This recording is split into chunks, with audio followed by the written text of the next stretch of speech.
Let's take a look at this Pro Football Focus tweet. There are only 3 quarterbacks with 0 turnover-worthy plays on 20-plus yard throws this season. Justin Herbert, Baker Mayfield, Daniel Jones. Let's welcome back in Sam Penix from Sports Illustrated, Dog Pound Daily.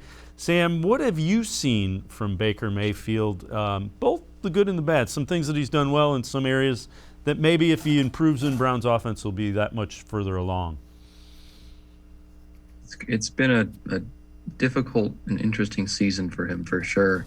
It's kind of been a lot of bad in between, and then it's been bookended by his 2 best performances of the year in the first game against the Chiefs and then the last game against the Bengals. So I don't want to get too much into a player who's not here anymore, but there's a common denominator in both of those games that wasn't there. So moving forward, we just need to see more of those games like last week, where he was decisive, he was accurate, and he was poised under pressure, and he was making the right read. He's seeing the open guy and being willing to trust his receiver to make a play. And when he's doing that and he's firing on all cylinders, he's as good as anyone else in the game.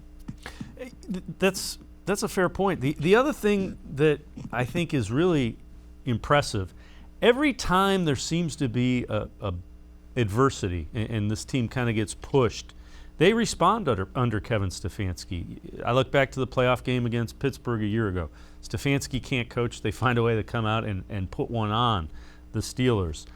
The Thursday night game, you don't have your 2 starting tackles, a game you need to win, or you fall very far behind. They come out and they win with Dearness Johnson and 2 backup tackles.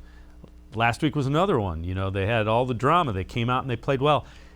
How impressive is it that when this team needs to, they seem to find that extra gear to get a win? Well, that's what you have to have that in order to be a good team. I mean, every team is going to go through adversity, and every team's going to have their backs up against the wall at some point, and it's all about, are you going to bend and falter at that point and completely break and your season goes down the drain? Or are you going to look yourself in the mirror and make a change and rewrite the script? And I think that's what we've seen this team do time and time again under Stefanski, because they have those quality leaders in the locker room and they have the guy that they rally around as their head coach. So, that stuff isn't going to go away. They're still going to deal with things. And I don't see any reason to expect them to falter, because they've proven time and time again that they are best under pressure with their backs up against the wall.